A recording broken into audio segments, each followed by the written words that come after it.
Karena kita ingin menyehatkan badan Indonesia. Kalau ada orang umpamanya kena kanker, jalan pintas bisa potong aja tangannya, kita potong aja kakinya, kan begitu.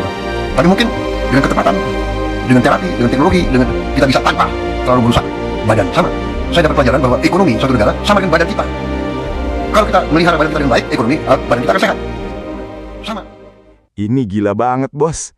Gimana nggak gila? Uang triliunan milik rakyat dimaling terang-terangan, tapi para pelakunya masih bisa tersenyum lebar dan duduk manis di kursi kekuasaan. Kalian sadar nggak sih, kenapa RUU perampasan aset yang jelas-jelas bisa memiskinkan koruptor itu mendadak ngandek alias mandek parah di DPR? Kenapa Gedung Senayan yang biasanya gercep kalau bikin aturan yang menguntungkan mereka, tiba-tiba mendadak amnesia dan 1000 bahasa kalau disuruh mengesahkan RUU perampasan aset? Ada ketakutan apa di sana? Siapa sebenarnya yang panik setengah mati? Dalam video ini, kita akan bongkar secara terang-terangan. Kita bakal bedah habis gebrakan tegas Presiden Prabowo Subianto yang tanpa kompromi makin gencar menekan DPR untuk segera mengesahkan RUU perampasan aset. Gebrakan yang bikin tensi di DPR langsung memuncak dan menciptakan gelombang kepanikan luar biasa di antara para elit politik. Bukan tanpa alasan mereka panik, bos. Kita bakal seret kembali fakta membakar dari skandal mega korupsi EKTP. Kasus raksasa yang membongkar borok kekuasaan, di mana nama 2 pejabat tinggi negara, figur penting yang sampai hari ini pegang kendali pengaruh besar, secara gamblang disebut dalam persidangan ikut menikmati aliran uang haram tersebut. Apakah lambatnya RUU ini disahkan cuma kebetulan biasa, atau memang ada skenario besar untuk mengamankan aset-aset haram masa lalu agar tidak disita negara? Siapa sebenarnya yang paling ketakutan kalau undang-undang ini benar-benar resmi diketok? Sebelum kita bedah satu persatu data dan kebenarannya secara mendalam, klik dulu tombol subscribe, like, dan nyalakan lonceng notifikasinya sekarang juga. Jangan biarkan suara rakyat dibungkam. Dukung channel ini agar kita bisa terus mengawal uang rakyat dan membongkar kebenaran tanpa takut. Karena di tempat masing-masing, ada yang baik dan ada juga yang tidak baik di setiap jajaran kita. Kita mengakui, ribuan tahun sejarah peradaban manusia mengajarkan pasti ada pihak yang menegakkan kebenaran dan pihak yang berada di jalan yang jahat. Karena sudah lama Republik kita mau dirusak oleh koruptor-koruptor, dan ini akan kita lawan. Dan ini sedang kita lawan, dan saudara-saudara adalah ujung tombak. Teman-teman, komitmen dari Bapak Presiden sebagai pucuk pimpinan negara sudah sangat jelas, yaitu mendorong penuh pemberantasan korupsi dan pengesahan RUU perampasan aset. Kerugian negara yang ditimbulkan harus dikembalikan, makanya aset-aset pantas kalau negara yang menyita. Ini bukan sekedar pernyataan biasa, tapi kesungguhan Bapak Presiden untuk memerangi korupsi dengan instrumen hukum baru yang bisa membawa manfaat besar bagi bangsa. Jika kita sungguh-sungguh ingin memberantas korupsi, maka koruptor harus dimiskinkan. Langsung saja kita masuk ke pembahasan. Kalian pernah mikir nggak, kenapa uang pajak yang kita setor tiap tahun, yang kita peras dari keringat sendiri dari pagi sampai malam, ujung-ujungnya kayak hilang begitu saja tanpa bekas? Kita pengen jalanan mulus, sekolah gratis yang layak, dan rumah sakit yang nggak ribet. Tapi kenyataannya, pelayanan publik seringkali masih jauh dari kata memuaskan. Jawabannya simpel dan menyakitkan. Uang negara kita digerogoti oleh para pencuri berjas yang duduk di kursi kekuasaan. Salah satu skandal terbesar yang paling membekas dan bikin elus dada dalam sejarah negeri ini adalah mega korupsi EKTP. Bayangkan, proyek yang nilainya mencapai 5,9 triliun rupiah, hampir setengahnya, sekitar 2,3 triliun rupiah, dikorupsi dan dibagi-bagi seperti uang bancakan. Padahal EKTP itu hak dasar kita sebagai warga negara, tapi oleh oknum-oknum pejabat korup, proyek vital ini malah dijadikan ladang memperkaya diri sendiri. Ingatkah kalian fakta mencengangkan di ruang persidangan kala itu? Terdakwa utama Setia Novanto dengan gamblang dan tanpa ragu membongkar bahwa ada aliran uang haram yang mengalir deras ke politisi dan pejabat tinggi negara. Saat itu, nama Puan Maharani dan Pramono Anung secara eksplisit disebut menerima aliran uang suap masing-masing sebesar $500.000 Amerika Serikat atau sekitar 7,5 miliar rupiah. Pernyataan itu disampaikan di bawah sumpah di dalam ruang peradilan yang sah. Tapi anehnya, dalam perjalanan kasusnya, nama-nama besar tersebut seolah menguap begitu saja. Mereka tidak tersentuh hukum, bahkan sekedar dipanggil sebagai saksi pun tidak pernah. Keadilan seolah tumpul dan tebang pilih ketika berhadapan dengan tembok kekuasaan. Disinilah kita melihat peran sangat vital dari Presiden Prabowo Subianto.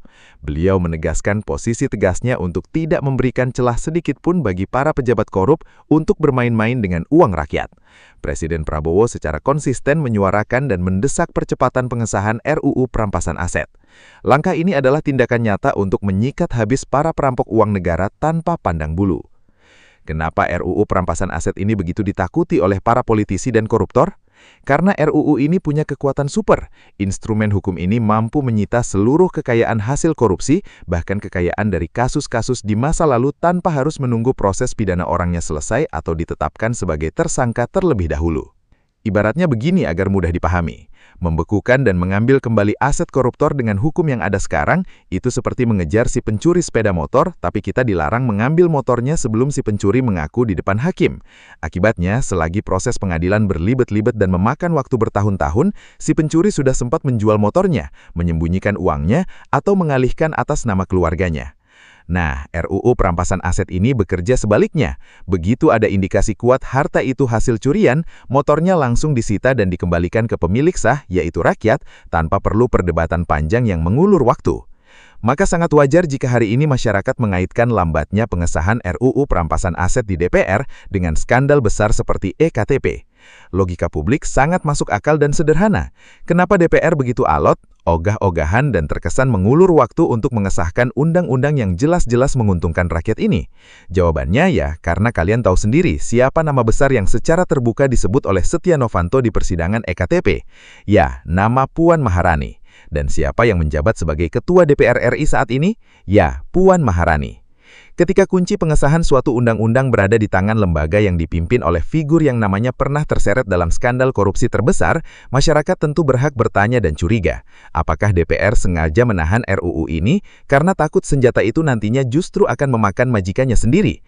Apakah mereka gentar jika aset-aset bernilai fantastis dari masa lalu yang tak bisa dijelaskan asal-usulnya mendadak disita oleh negara?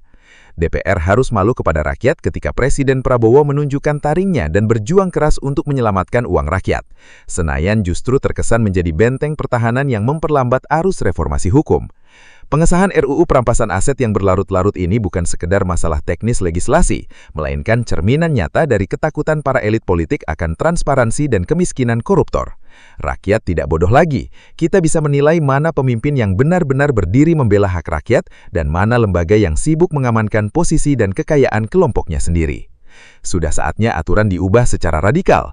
Koruptor tidak hanya dipenjara, tapi dimiskinkan sampai ke akar-akarnya agar tidak ada lagi yang berani merampok masa depan bangsa ini.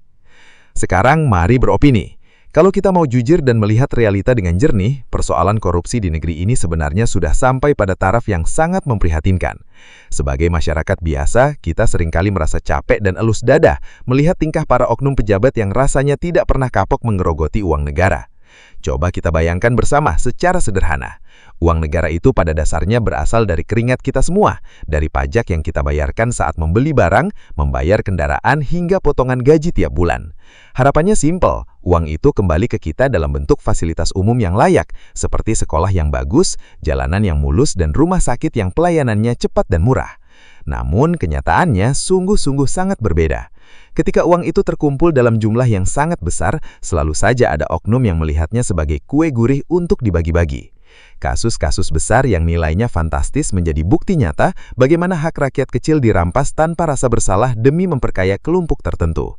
Menurut pandangan saya pribadi, salah satu alasan utama kenapa praktik haram ini terus berulang adalah karena hukum kita selama ini terasa kurang menggigit bagi para pelakunya. Hukuman penjara bertahun-tahun ternyata tidak selalu membuat jerah, apalagi jika harta hasil kejahatan tersebut masih tersimpan aman dan bisa dinikmati kembali setelah mereka bebas nanti. Disinilah letak pentingnya kejelasan dan ketegasan aturan hukum yang bisa langsung menyasar akar masalahnya, yaitu kekayaannya. Koruptor itu pada dasarnya takut satu hal, dimiskinkan. Kalau harta hasil kejahatannya diambil kembali oleh negara sampai bersih tanpa tersisa, dorongan untuk merampok uang rakyat tentu akan berkurang secara drastis. Namun yang membuat saya dan mungkin banyak masyarakat heran adalah proses melahirkan aturan hukum yang tegas itu sendiri. Ketika ada gagasan atau usulan undang-undang yang jelas-jelas bertujuan untuk menyelamatkan aset negara dan memiskinkan pencuri uang rakyat, proses pengesahannya di tingkat legislatif justru seringkali terasa sangat lambat dan berlibat-libat. Sikap lambat dan terkesan enggan ini secara tidak langsung memicu tanda tanya besar di tengah masyarakat. Wajar sekali jika publik kemudian berspekulasi dan menebak-nebak kenapa aturan yang begitu menguntungkan rakyat ini seolah-olah ditahan atau diulur-ulur. Apakah ada kekhawatiran dari para pembuat aturan itu sendiri jika senjata hukum tersebut nantinya bekerja tanpa pandang bulu? Lembaga perwakilan rakyat yang seharusnya menjadi benteng utama dalam memperjuangkan nasib rakyat, dalam hal ini seringkali tampak berseberangan dengan semangat pembaharuan hukum yang diinginkan publik. Ada jarak yang makin lebar antara apa yang dibutuhkan oleh masyarakat di bawah dengan apa yang dikerjakan oleh para wakil rakyat di atas. Oke guys, kembali lagi pada saya, pemilik channel dari Bincang Negara, dan saya di sini akan menjelaskan pembahasan video yang sudah kita tonton tadi sebelumnya. Dan saya di sini meminta maaf sekali kalau saya menjelaskannya belum sangat sempurna yang kalian harapkan. Dan saya pribadi sangat percaya kalau besok-besoknya lagi saya sudah sempurna menjelaskan videonya. Ya udah, tanpa berlama-lama, mari kita lanjut pembahasannya. Di sisi lain, komitmen dari pemimpin tertinggi negara untuk menyikat bersih para pelaku kejahatan anggaran memang membawa angin besar atau angin segar dan harapan baru. Ketegasan dari pihak eksekutif yang terus mendorong perbaikan sistem hukum layak untuk kita dukung bersama. Karena tanpa keberanian politik yang kuat, sistem yang rusak ini tidak akan pernah bisa diubah lagi, teman-teman. Tetapi perjuangan ini tentu tidak bisa hanya dibebankan karena kepada satu atau dua figur pemimpin saja. Kunci perubahan yang sebenarnya tetap ada pada tangan kita sebagai masyarakat luas. Kita tidak boleh lagi menjadi penonton pasif dan pasrah melihat uang negara terus dijarah dari waktu ke waktu. Masyarakat awam harus mulai paham bahwa isu hukum dan politik bukan cuma urusan orang-orang berjas di gedung pemerintahan, melainkan urusan perut dan masa depan kita semua. Setiap rupiah dan dikorupsi adalah kesempatan fasilitas publik yang hilang untuk anak cucu kita sendiri. Oleh karena itu, sikap kritis dan pengawalan yang konsisten dari masyarakat sangat dibutuhkan saat ini. Kita perlu terus mengawasi jalannya proses pembentukan hukum di negeri ini, menyuarakan apa yang benar serta menuntut ketegasan agar setiap aturan yang dibuat benar-benar berpihak pada keadilan dan kemakmuran rakyatnya, bukan untuk melindungi kepentingan segelintir elit yang terus menggerogoti uang kita. Nah, sebelum kita melangkah lebih jauh, mungkin di pikiran kalian semua muncul beberapa pertanyaan krusial terkait bagaimana sebenarnya langkah nyata pemerintah dalam menangani prahara ini. Mari kita bedah 3 pertanyaan penting yang paling sering menjadi keraguan di tengah masyarakat kecil. Pertama, apakah pemerintah benar-benar serius dan punya langkah konkret untuk mengejar harta koruptor? Jawabannya ya, pemerintah saat ini berada di posisi yang sangat tegas. Langkah konkret pertama yang sedang didorong secara agresif oleh pihak eksekutif adalah memperkuat sistem pelacakan aset digital maupun keuangan, baik di dalam maupun di luar negeri. Pemerintah menyadari betul bahwa para koruptor masa kini tidak lagi menyimpan uangnya di bawah kasur, melainkan menyembunyikannya melalui berbagai instrumen investasi, aset properti atas nama orang lain hingga rekening lepas pantai. Selain mendesak pengesahan RUU perampasan aset, pemerintah melalui Pusat Pelaporan dan Analisis Transaksi Keuangan atau PPATK serta lembaga penegak hukum terus memperketat pengawasan terhadap transaksi keuangan yang mencurigakan. Setiap aliran dana yang dinilai tidak wajar dari para pejabat atau pihak yang terafiliasi dengan mereka akan langsung diawasi ketat. Artinya, pemerintah tidak hanya fokus pada penindakan pemindanaan padanya saja, tapi juga mulai menyasar urat nadi keuangan para pelaku kejahatan anggaran tersebut. Kita masuk pertanyaan kedua ya teman-teman, yang banyak banget dipikirkan oleh masyarakat awam. Kalau RUU perampasan aset nanti benar-benar disahkan, bagaimana mekanisme kerja pemerintah dan menyita harta hasil korupsi masa lalu? Penjelasannya sangat menarik dan sederhana teman-teman. Ketika undang-undang ini resmi berlaku, mekanisme kerjanya akan menggunakan pendekatan aset recovery berbasis bukti material. Pemerintah tidak perlu lagi berbelit-belit menunggu proses peradilan pidana. Orangnya yang bisa memakan waktu bertahun-tahun hingga berkekuatan hukum tetap atau ingkrets. Pemerintah melalui jaksa eksekutor cukup membuktikan di pengadilan sipil atau perdata bahwa sesuatu aset tertentu, baik rumah mewah, simpanan emas maupun rekening bank, memiliki nilai yang tidak seimbang dengan pendapatan sah pemiliknya dan berasal dari tindak pidana korupsi masa lalu. Jika pemilik aset tidak bisa membuktikan asal-usul kekayaan secara legal, maka negara berhak penuh untuk merampas dan menyita kekayaan tersebut secara resmi. Harta yang disita itu nantinya langsung disetorkan kembali ke kas negara untuk mendanai program-program rakyat seperti pembangunan infrastruktur dasar, kesehatan, dan pendidikan. Pertanyaan selanjutnya, apa langkah antisipasi pemerintah jika DPR terus mengulur waktu dan menolak mengesahkan RUU ini? Nah, ini adalah kekhawatiran terbesar bagi kita semua. Jika proses pembahasan legislasi di DPR terus mengalami kemacetan alias deadlock akibat resistensi politik Senayan, Presiden sebenarnya memiliki kewenangan konstitusional untuk mengambil tindakan darurat demi menyelamatkan keuangan negara. Salah satu langkah strategis yang bisa diambil oleh Presiden Prabowo Subianto adalah mengeluarkan peraturan pemerintahan atau pengganti undang-undang atau Perpu. Langkah ini dapat dilakukan jika keadaan dinilai sudah masuk dalam kategori kegentingan yang memaksa, di mana tingkat kebocoran anggaran dan ancaman kerugian negara akibat korupsi sudah sangat masif. Selain itu, pemerintah juga bisa memaksimalkan aturan-aturan turunan dan proses atau perpres yang ada untuk memperketat ruang gerak pencurian uang. Langkah-langkah tegas inilah yang menjadi bukti bahwa eksekutif memiliki banyak cara untuk membentangi uang rakyat, terlepas dari dinamika politik yang terjadi di Senayan. Bentar guys, sekarang mari kita lanjutkan pembahasannya lagi.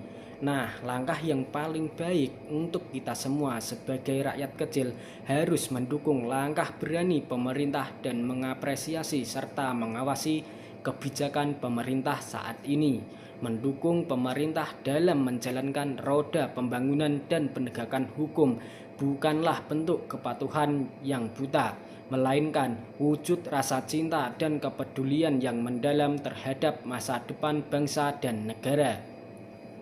Sebagai warga negara yang baik, kita perlu menyadari bahwa keberhasilan sebuah pemerintah pada akhirnya adalah keberhasilan seluruh rakyat Indonesia. Ketika pemerintah menunjukkan komitmen yang kuat untuk memberantas korupsi, memperketat celah kebocoran anggaran, dan membenahi sistem hukum yang rusak, disitulah kewajiban kita sebagai masyarakat untuk berdiri tegak, memberikan dukungan penuh. Langkah berani untuk menyikat para oknum pejabat korup dan memiskinkan mereka yang merampok uang rakyat adalah keputusan strategis yang patut diacungi jempol. Kita harus paham bahwa memimpin sebuah negara besar dengan ratusan juta penduduk bukanlah tugas yang mudah, teman-teman. Tantangan global, ketidakpastian ekonomi, serta resistensi dari kelompok-kelompok kepentingan yang terganggu kenyamanannya pasti akan selalu ada untuk menghadang setiap kebijakan pro rakyat. Oleh karena itu, stabilitas politik dan dukungan moral dari masyarakat menjadi fondasi yang sangat krusial. Tanpa adanya kepercayaan dari rakyat sendiri, sebaik apapun program kerja yang dirancang oleh pemerintah akan sangat sulit untuk dieksekusi secara maksimal di lapangan. Dukungan yang kita berikan tentu saja bukan berarti kita menjadi pasif atau berhenti bersikap kritis. Tapi sebaliknya, mendukung pemerintah berarti kita aktif mengawal setiap kebijakan agar tetap berjalan di atas rel keadilan dan sesuai dengan cita-cita reformasi yang membela kepentingan publik di atas segalanya. Ketika ada program-program pemerintah yang jelas-jelas bermanfaat seperti perbaikan fasilitas pendidikan, peningkatan pelayanan kesehatan, dan perbaikan infrastruktur, sudah sepatutnya kita mengapresiasi dan turut serta menjaga keberlanjutannya secara bergotong royong. Sikap skeptis yang berlebihan dan sinis yang destruktif hanya akan memperlambat laju pembangunan bangsa ini. Kita perlu belajar membedakan mana kritik yang membangun untuk perbaikan dan mana narasi provokatif yang bertujuan untuk memecah belah serta memperkeruh suasana demi kepentingan segelintir elit. Di tengah kerasnya perjuangan pemerintahan menata ulang penegakan hukum seperti desakan pengesahan aturan yang memiskinkan koruptor, suara rakyat yang solid di belakang pemerintah adalah energi terbesar bagi para pemimpin untuk tidak gentar menghadapi tekanan politik apapun itu. Kita menginginkan kepemimpinan yang tegas, berani mengambil resiko, dan tidak bisa didikte oleh kekuatan-kekuatan gelap yang selama ini menikmati uang negara kita sendiri. Ketika tanda-tanda ketegasan itu muncul, memberikan legitimasi dan dorongan moral adalah tindakan yang sangat rasional. Persatuan antara pemerintah dan rakyat adalah kunci utama agar Indonesia bisa melompat menjadi negara yang maju, mandiri, dan bermartabat di mata dunia.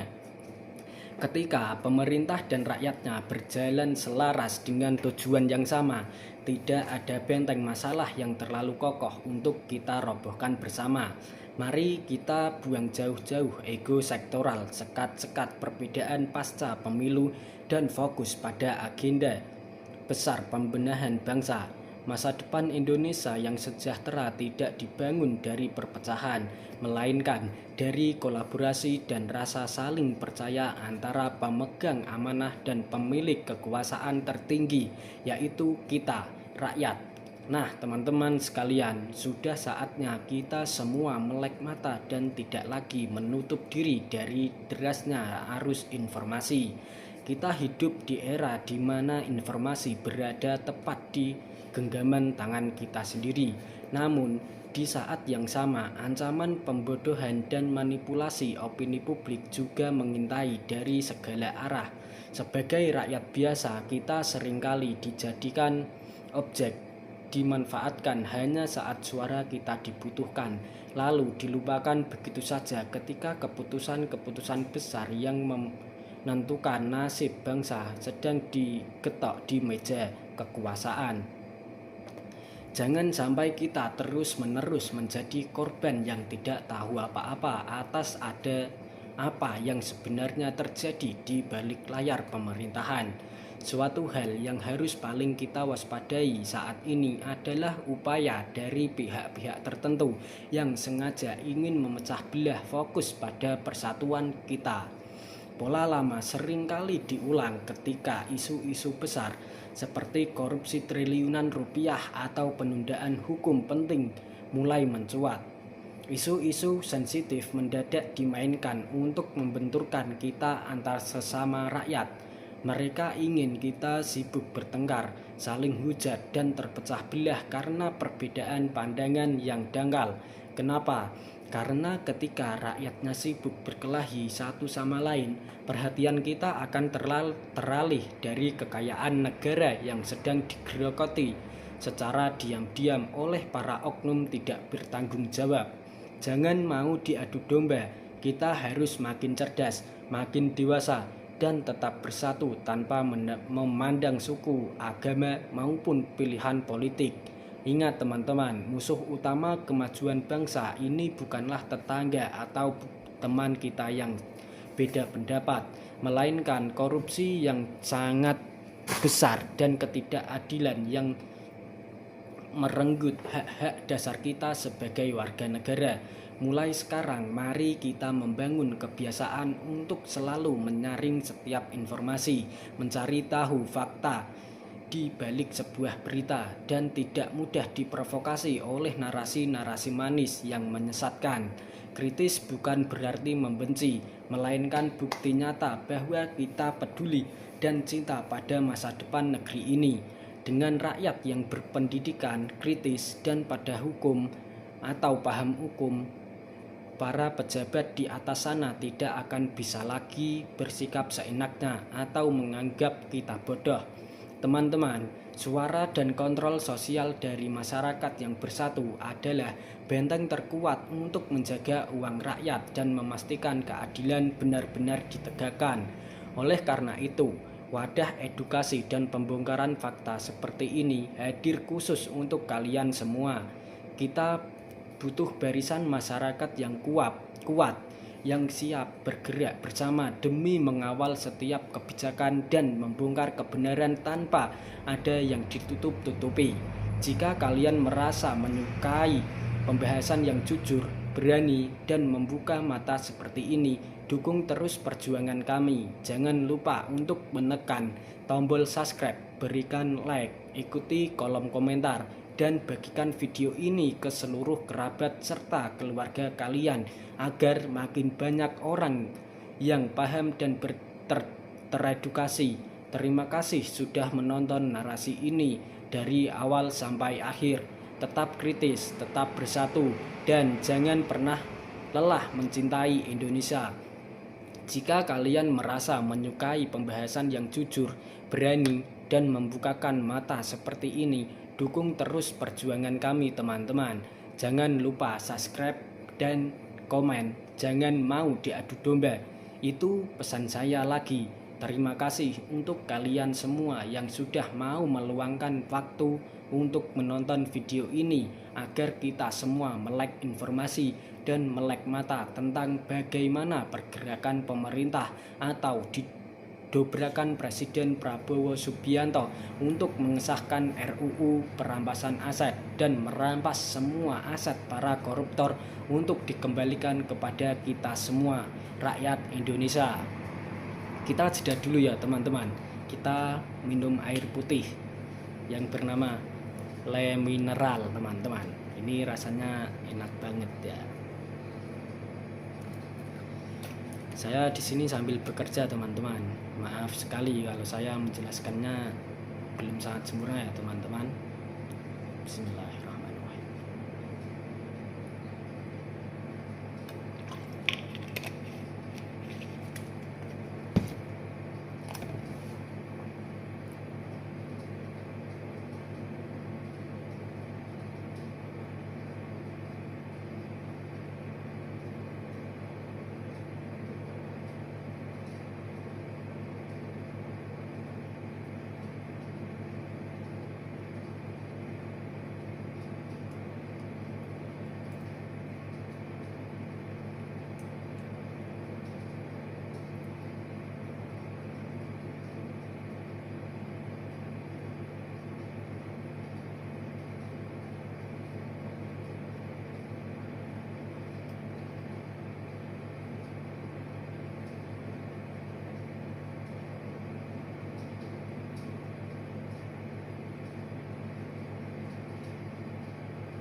Bentar ya teman-teman, tunggu sebentar saja, istirahat sebentar ini.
Kita minum satu kali lagi ya teman-teman, sebelum kita mengakhiri pembahasan video yang sudah kita tonton tadi. Bismillahirrahmanirrahim.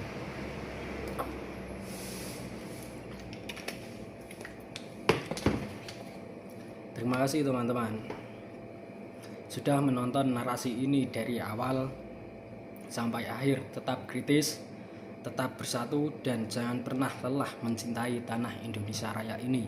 Sampai jumpa di video-video selanjutnya, pembongkaran fakta selanjutnya, hanya di channel Bincang Negara.